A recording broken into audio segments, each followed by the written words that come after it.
السلام عليكم، مرحبا بكم في قناتي قناة ام احمد شهوات وصفات. اليوم ان شاء الله غنحضر لكم فطائر معمرين بالحوت. لهاد الفطائر هادو بالنسبه للحشوه غنحتاجو بصله كبيره مقطعه مربعات صغار. غادي نحتاجو واحد جوج فلفلات يعني متوسطين مقطعين هكا مربعات صغار، جوج معالق كبار ديال القزبر. هنا عندي هبره ديال الحوت، يعني الهبره ديال الحوت اي حوت عندكم يمكن لكم تستعملوه. عندي علبه ديال الطون، الزيتون هكا مقطع دوائر صغيره، الفرماج محكوك. بالنسبه للعطريه عندي البزار، معلقه صغيره ديال الهريسه، معلقه صغيره عمره ديال التحميره، شويه ديال الخرقوم ومعلقه صغيره ديال الكمون. عندي الملحه وعندي لاصوص صوجا. هذه بالنسبه للحشوه والملح بطبيعه الحال. بالنسبه للعجينه عندي 300 غرام ديال الدقيق الابيض، معلقه صغيره ديال السكر سنيده، الملحه 80 غرام ديال الزبده، وواحد كاس صغير ديال الماء دافي باش نجمع العجينه. مبدئيا غادي ناخذ واحد المقله وغندير فيها الزيت ديال الطون. انا هنا درت الزيت ديال الطون اللي عندي. غندير البصله في المقله، غندير الفلفله،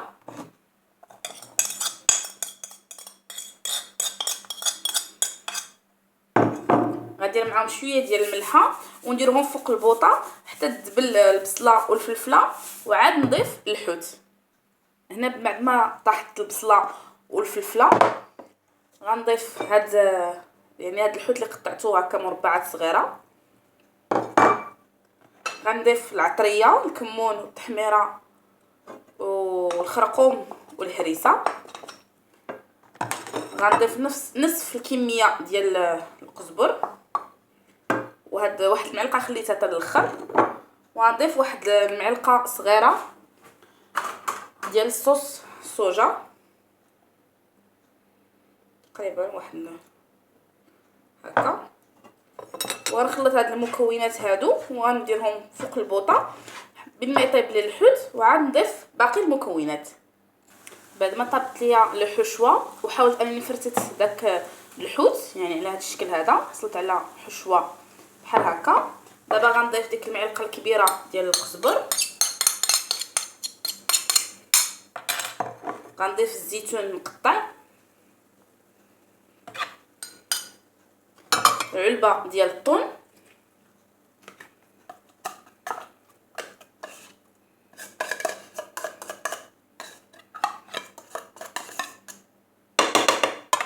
غنضيف شويه ديال البزار، وغادي نخلط هاد المكونات كامله وعاد ندوق الملحه واش هي هذيك. ما عندي الزيتون الطون مالحين ودرت اصلا ملحه في الاول، وعاد نضيف الفرماج. غنخلط مزيان هاد المكونات هادو. بالنسبه للفرماج حتى تكون عندي الحشوه بارده عاد يمكن لي انني نضيفو. المهم انا غنستمر في الخلط، نخلط مزيان هاد المكونات هادو كاملين ونخلي الحشوه تبرد وعاد نحضروا العجين. بعد ما خليت الحشوه كتبرد دابا غنحضر العجين. عندي 300 غرام ديال الدقيق الفورس، الدقيق الابيض. غندير الملحه تقريبا واحد المعلقه صغيره ديال الملحه، ندير معلقه صغيره ديال السكر سنيده،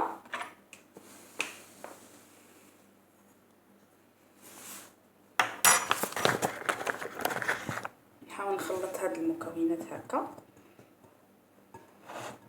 هنا 80 غرام ديال الزبده ذوبتها، كنحاول انني نضيفها. هنا عندي الماء، كاس صغير ديال الماء دافي، غندير في الاول غير شويه هكا ونخلط.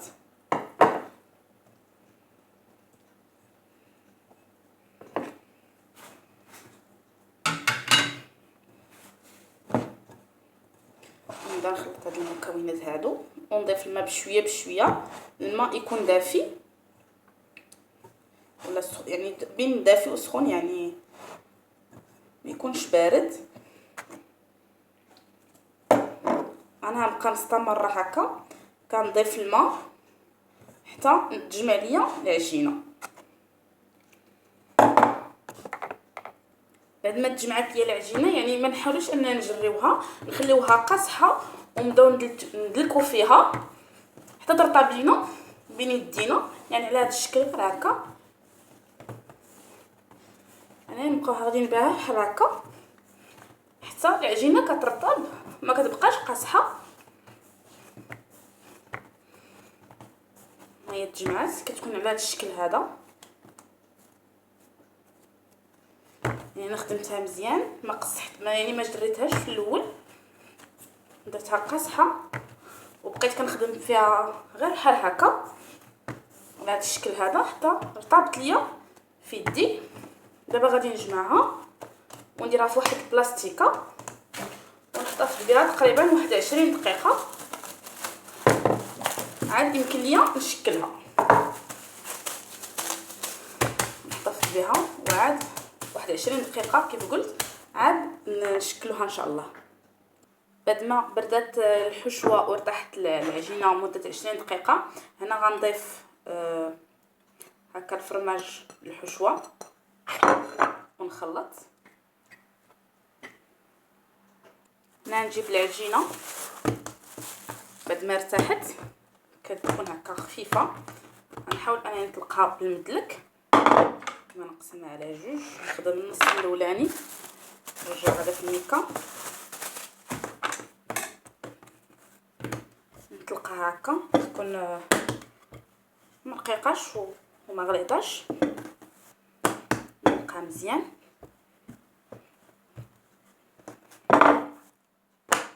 العجينه هذه كتجي رائعه، يعني كما لاحظتوا كنتحكموا فيها كيف ما بغينا، كما لاحظتوا يعني كنتحكموا فيها كما بغينا. لما نحاول نطلقها مزيان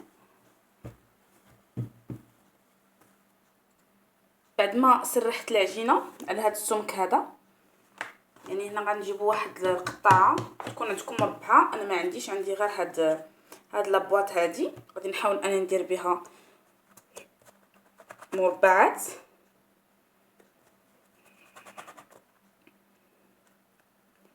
يعني كل واحد يعني يشكل كيف ما بغى. انا نديرهم مربعات هكا ومن بعد غنديرهم مثلثات.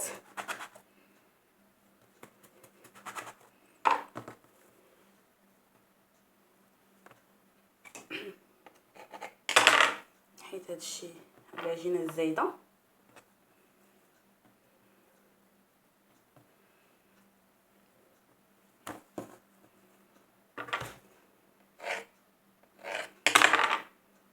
عندي مربعات هكا. غادي نجيب الحشوه، يعني غير شويه الحشوه، نحاول ندير شويه تاع الفرماج وشويه الزيتون. يعني انا حاولت نديرهم غير صغار، يعني نجيب هاد القنت هذا مع هاد القنت على هذا الشكل هذا وندخل الحشوه ونسد هكا بصباعي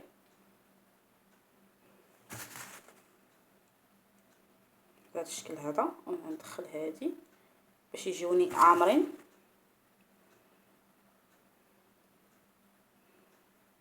نفس الطريقه الا بانت لي هكا خاويه يعني نعمر باش يجوني فيهم الحشوه، يعني ما ناكلوش غير العجينه على هذا الشكل هذا. ومن بعد كنسد كندخل بالصبع وندخل هكا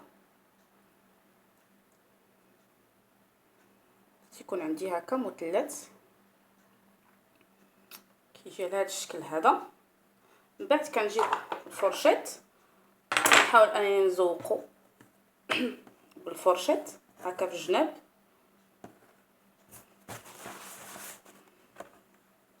هكا.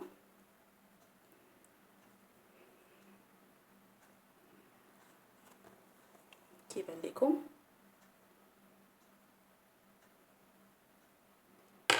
على هذا الشكل هذا. انا هنا كنت سبق لي وحضرت وحده وزوقتها على هذا الشكل هذا بهاد العجينه هكا. حتى هذه غنزوقها بنفس الشكل. هنا كنجيبو قطعه بحال هكا وكندير فيها العجينه. كنجيب شويه ديال البيض ولا شويه تاع الماء يعني اللي عندنا، كنديرو في البلاصه اللي غنحط فيها هذه على هذا الشكل هذا، ونجي الوسط هكا ونضغط عليها. نجيب وحده صغيره بنفس الطريقه، نجيب هكا بيض تاع البيض نديرو الفوق، ونحاول ندير هكا. نجيب هاد القنت ونضغط، كيعطيني هكا بحال هذا الشكل. هذا فقط تزيين اختياري، يعني اللي بغى اللي ما بغاش يخليهم غير هكا سامبل، راه كيجيو زوينين.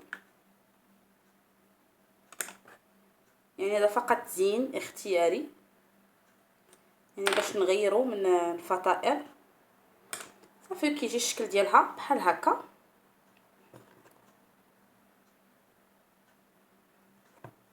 المهم انا نبقى مستمره كنعمر الفطائر هكا. كنجيب فطيره هكا مربعه، نوريكم واحده اخرى. ندير الحشوه الوسط، نلاقي الراس مع الراس هكا، ندخل الحشوه لداخل. انا كيعجبني نخدم هكا بهزه العجينه، ونحاول اني نزير، ندخل هكا مزيان الحشوه ونضغط. كذلك هنا الا بانت لي شي بلاصه خاويه ما فيهاش الحشوه نزيد هكا ونسد. فوالا مزيان نحصل على مثلث هكا. من بعد كنجيب الفرشيط وكنحاول انني نزوق هكا الجناب.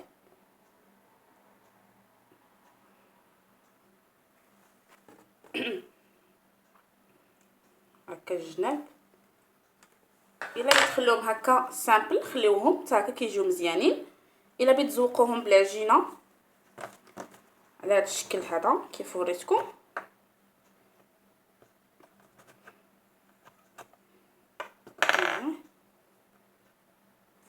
يعني كنجيب بيض ديال البيض كندير شويه،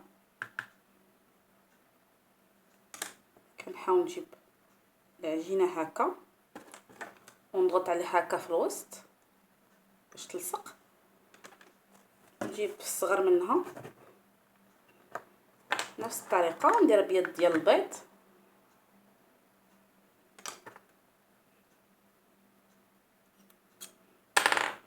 ونضغط هكا. نجيب عاوتاني ندير بيض ديال البيض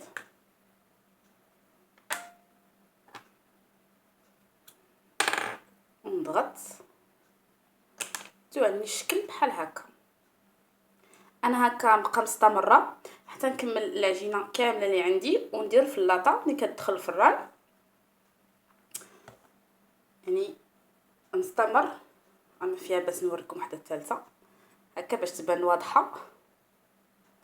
كنجيب العجينه كندير هكا الوسط ونجمع الجناب. بانت لي واحد البلاصه خاويه هكا هكا هكا هكا مزيان. ضغط نزوقها هكا بالفرشيطه ونثبتها مزيان.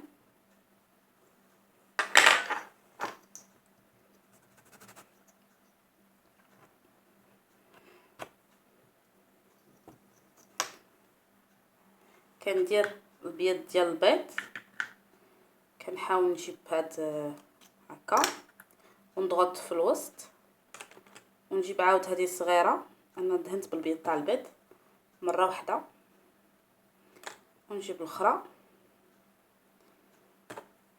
فوالا وكتولي عندنا الشكل بحال هكا. المهم انا نبقى مستمره حتى نكمل العجينه كامله اللي عندي ونتلاقاو ان شاء الله. بعد ما كملت تقريبا العجينه اللي عندي، هنا عندي واحد الصفر بيضه، وهنا عندي البافو ولا الخشخاش يعني كل واحد اي حاجه عندكم، يا اما الحبه السوداء ولا الزنجبان اللي بغيتو. هنا غنجيب الحبه ديال هكا وغندهنها هكا مزيان، ندهنها هكا بصفر تاع البيض، وغنجيب هاد البافو وندردرو عليه هكا من الجناب.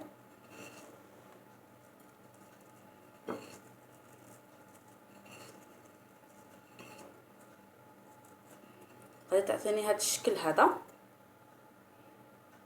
وغادي نبقى نحط في اللاطه ونستمر ندهن الحبه هكا بصفر البيض مزيان على هذا الشكل هذا، ونجي للجناب وندردر بهذا البافو هكا زين. كل واحد يزين على حسب يعني الشكل اللي بغا. المهم انا نبقى مستمره هكا كيعطينا هذا الشكل هذا. فوالا، ونحط في الصينيه تاع الفرن. انا نبقى مستمره حتى نكمل يعني الوحدات كاملين اللي عندي، وغندخلهم الفران على درجه حراره 180، نشعل عليهم من التحت حتى يتحمروا من التحت، ومن بعد نشعل عليهم من الفوق.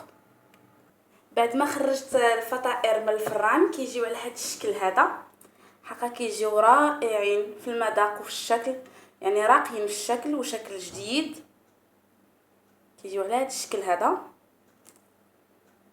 حقا رائعين بزاف بزاف بزاف بزاف. هنا حليت وحده باش تشوفوها هكا من الوسط، يعني كتجي لاباط كتجي يعني كروستيون وهكا مرقه من الداخل.